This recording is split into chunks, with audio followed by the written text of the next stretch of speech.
اجازت کر لو آپ حضرات کو. کر لیں. نعرے تکبیر، شان رسالت، تاج و تخت ختم نبوت، خلافت راشدہ، خلافت راشدہ، مذہب حق اہل سنت والجماعت، شان اولیاء کرام، حضرت مولانا مفتی عبدالواحد قریشی صاحب زندہ باد.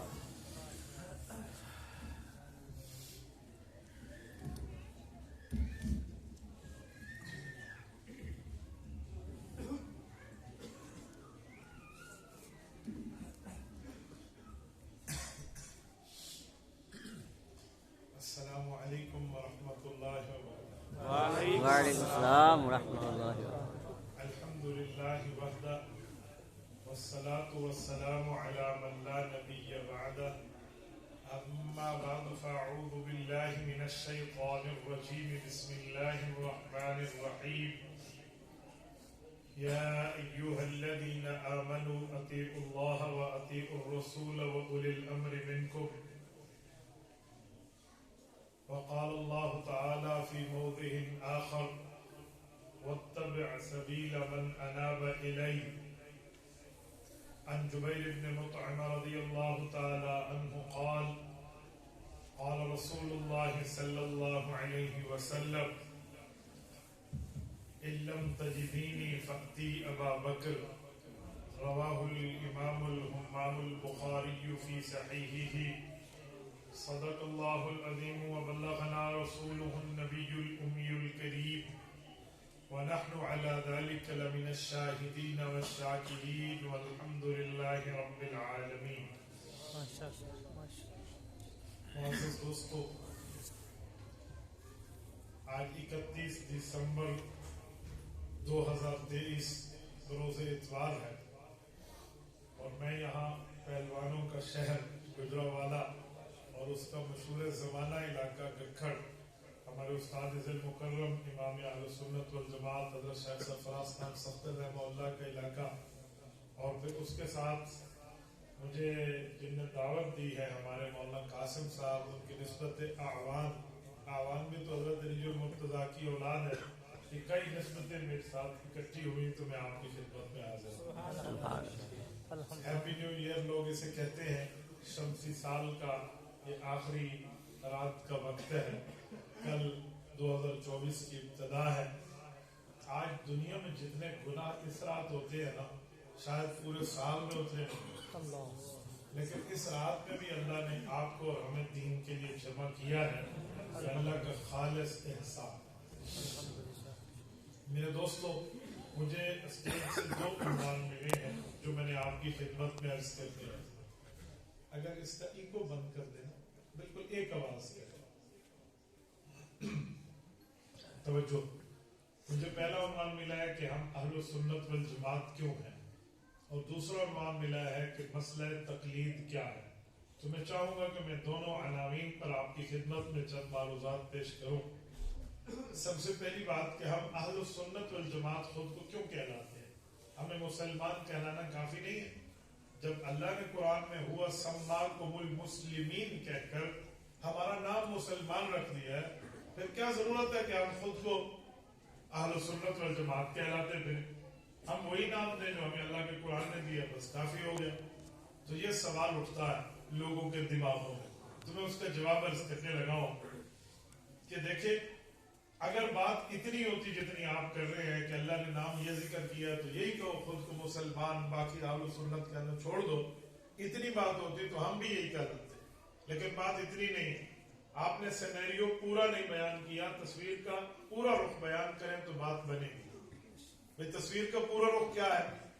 تصویر کا پورا رخ یہ ہے کہ یہ لفظ ہوا سماکم المسلمین، کہ تمہارا نام مسلمان ہے، یہ حضور علیہ السلام پہ نازل ہوا ہے. اسی نبی نے ہمارا نام اہل سنت والجماعت دیا ہے. کیوں دیا ہے؟ آخر کوئی وجہ ہے؟ یہ وہ بندہ ہمیں اعتراض کر سکتا ہے جو بندہ یہ سمجھے کہ ہم نے اہل سنت نام اسی آپ نے ڈڈو رکھ لیا، اپنی طرف سے ہم نے بنا لیا ہے، تب تو اعتراض بنتا ہے. لیکن جب وہ یہ دیکھے کہ سرکار نے یہ نام دیا ہے تو اس کی کوئی وجہ ہو. آپ اور ہم نے قرآن سنا ہے، حضور پہ قرآن اترا ہے، اترنے کے باوجود حضور پاک علیہ الصلوۃ والسلام اہل سنت والجماعت نام دے رہے ہیں، تو کوئی وجہ ہے؟ آؤ میں وہ نام بھی بتاتا ہوں اور وجہ بھی بتاتا ہوں۔ سورت نمبر 3 سورت آل عمران آیت نمبر 106 چوتھا پارہ دوسرا صفحہ، آیت اتری یوم تبیض وجوہ وتسود وجوہ، قیامت کا دن ہوگا، کچھ لوگوں کے چہرے کالے ہوں گے، کچھ کے سفید ہوں گے، دونوں تفسیریں پیش کرنا ہوگا۔ آپ امام جلال الدین سیوطی رحمۃ اللہ علیہ کی تفسیر اٹھائے، در منصور آپ کی مرضی، نہیں تو تفسیر سمرقندی اٹھائے، فقیہ ابو لیث سمرقندی المتوفی 370 ہجری، اس کی اٹھانے آپ کی مرضی۔ ان دونوں تفسیر میں متصل مرفوع روایت لکھی ہوئی ہے کہ صحابہ نے اللہ کے رسول سے پوچھا کہ یا رسول اللہ، قرآن کہتا ہے قیامت میں کچھ لوگوں کے چہرے کالے ہوں گے، کچھ کے سفید ہوں گے، تو من ہم یا رسول اللہ، یہ کون ہے؟ دنیا میں بھی چہرہ کالا ہوتا ہے، دنیا میں بھی چہرہ سفید ہوتا ہے، اس پر تو کوئی نجات کا یا عذاب کا منحصر معاملہ نہیں ہے۔ آخرت کے چہرے کالے ہونے کا مطلب کیا ہے؟ تو نبی علیہ السلام نے فرمایا تبیض وجوہ اہل السنت والجماعت وتسود وجوہ اہل البدع والضلالہ، فرمایا جن کے چہرے سیاہ ہوں گے وہ اہل بدعت ہوں گے، یعنی عقیدے میں ڈنڈی مارنے والے ہوں گے، اور جن کے چہرے سفید ہوں گے وہ اہل السنت والجماعت ہوں گے۔ سبحان اللہ، یہ لفظ ہمیں ہمارے نبی نے دیا ہے، یہ لفظ ہمیں ہمارے پیغمبر نے دیا، ایسا کوئی معاملہ نہیں ہے۔ ایک مرتبہ حضرت قائد ملت اسلامی حضرت مولانا فضل الرحمان دامت برکاتہم کی خدمت میں موجود تھے، مولانا کی بات آئی تو میں ایک بات کہوں، اب جبھی بھائی ابو بکر صدیق گفتگو فرما رہے تھے، اس دوران حضرت قائد ملت اسلامیہ کی اسکواڈ کی گاڑیوں پہ حملہ ہوا ہے۔ ابھی اللہ نے انہیں محفوظ رکھا، وہ گھر میں تھے، اسکواڈ کی گاڑیاں گئی، پیٹرول اور فیول ڈلوا کے واپس آ رہی تھی، تو اس پہ حملہ ہوا ہے۔ میں بھی اس کی مذمت کرتا ہوں، یقیناً آپ بھی اس کی مذمت کرتے ہیں۔ اللہ نے انہیں محفوظ رکھا ہے، اللہ مزید ہمارے سب حضرات اکابر کی حفاظت فرمائے۔ حضرت قائد صاحب کے پاس ہم موجود تھے، تو وہاں یہ سوال آیا، تو حضرت قائد ملت اسلامیہ دامت برکاتہم نے یہ روایت پڑھی اور فرمانے لگے کہ صدر اول سے، یعنی پہلے زمانے سے اللہ کے نبی نے ہمارا نام اہل سنت والجماعت رکھا ہے۔ جب اللہ کے نبی نے رکھا ہے، نہ کسی ولی نے رکھا ہے، نہ کسی پیر نے رکھا ہے، نہ کسی امام نے رکھا ہے، نہ کسی مولوی صاحب نے رکھا ہے، تو جب حضور نے رکھا ہے تو اس کی کوئی خاص وجہ ہے۔ اب آئیں اس کی خاص وجہ کیا ہے؟ دیکھیں، مسلمان تو کئی ہیں، آج مرزائی بھی خود کو مسلمان کہتے ہیں کہ جی میں مسلمان ہوں، قادیانی خود کو مسلمان کہہ رہا ہے، جو نبی کا دشمن وہ بھی خود کو مسلمان کہہ رہا ہے، جو نبی کی آل کا دشمن ہے وہ بھی مسلمان کہہ رہا ہے، نبی کے صحابہ کا بغض رکھتا ہے وہ بھی خود کو مسلمان کہتا ہے۔ تو مسلمان کہنے والے تو کئی ہیں، حضور نے جو اہل سنت والجماعت نام دیا اس کی وجہ کیا؟ اب میں آپ کی خدمت میں وجہ رکھتا ہوں۔ مشکات میں روایت موجود ہے، یہی روایت شیخ عبد القادر جیلانی رحمہ اللہ نے غنیۃ الطالبین میں بھی ذکر کیا ہے، امام رزین نے اسے کتاب الرزین میں بھی ذکر کیا ہے۔ روایت یہ ہے، بلکہ امام ابو داؤد رحمۃ اللہ علیہ سنن ابی داؤد کی جلد نمبر 2 میں بھی اس کو ذکر کیا۔ نبی پاک علیہ السلام نے فرمایا تفرقت الیہود علی 71 فرق، یہودیوں کے 71 فرقے تھے، والنصارى علی 72 فرق، عیسائیوں کے 72 تھے، وانتم علی 73 فرق، میری امت تمہارے 73 فرقے ہو جائیں گے، کلہم فی النار، حضور نے فرمایا سب جہنم جائیں گے، الا ملت واحدہ، ایک گروہ ہے وہ جنت جائے گا۔ مانیے یا رسول اللہ وہ کون ہے؟ حضور نے فرمایا ما انا علیہ واصحابی، جو میرا طریقہ صحابہ سے پوچھ کے چلائے گا یہ جنت جائے گا۔ سبحان اللہ، میرا طریقہ اسے اہل سنت کہتے ہیں، واصحابی اسے والجماعت کہتے ہیں، واصحابی والجماعت۔ تو حضور کا طریقہ حضور کے صحابہ سے پوچھیں، یہ لوگ اہل سنت والجماعت ہیں، نہ کوئی ان کا خاص جھنڈا ہے، نہ کوئی ان کا ڈنڈا ہے، نہ کوئی چندہ ہے، پہچان کی علامت ایک ہے، جو دین نبی سے لے، ترتیب صحابہ اور اہل بیت کی رکھے، یہ اہل سنت والجماعت۔ یہ آسان ہے، تو یہ ہمیں ہمارے نبی نے نام دیا۔ اب یہ حضور نے کیوں فرمایا ما انا علی، دین مجھ سے لے، واصحابی تشریح نبی کے صحابہ اور اہل بیت سے لے، وجہ تو توجہ رکھنا، اس کی وجہ یہ ہے کہ نبی کے صحابہ اور اہل بیت شریعت کے آئی وٹنس ہیں۔ آئی وٹنس کہتے ہیں چشم دید گواہ ہیں، آپ اور ہم آئی وٹنس نہیں ہیں، ہمارے سامنے شریعت نازل نہیں ہوئی، ہم نے شریعت کو کتابوں میں پڑھا ہے, ہم نے شریعت کے بارے میں سنا ہے, انہوں نے شریعت اترتے اپنی آنکھوں سے دیکھی تھی. کوئی وٹنس ہے, وہ چشمدید گواہ ہے, تو لہذا وہ جو بتائیں گے نا وہ حقیقت ہوگا, ہم جو پڑھیں گے وہ ان کے اتباع میں پڑھیں گے. آپ کہیں گے کیا مطلب, میں تشریح کرنے لگا ہوں, توجہ. ایک ہے دیکھا ہوا سنا ہوا اور ایک ہے پڑھا ہوا, فرق ہے. ایک آدمی کسی کی بات خود سن رہا ہو, وہ مطلب جو لے گا نا حقیقی مطلب وہی ہوگا, اور ایک آدمی کو لکھ کے دینے کاغذ پہ وہ مطلب اور لے گا. میں مثال دے رہا ہوں, توجہ رکھو. یہ جگ ہے اور یہ گلاس ہے.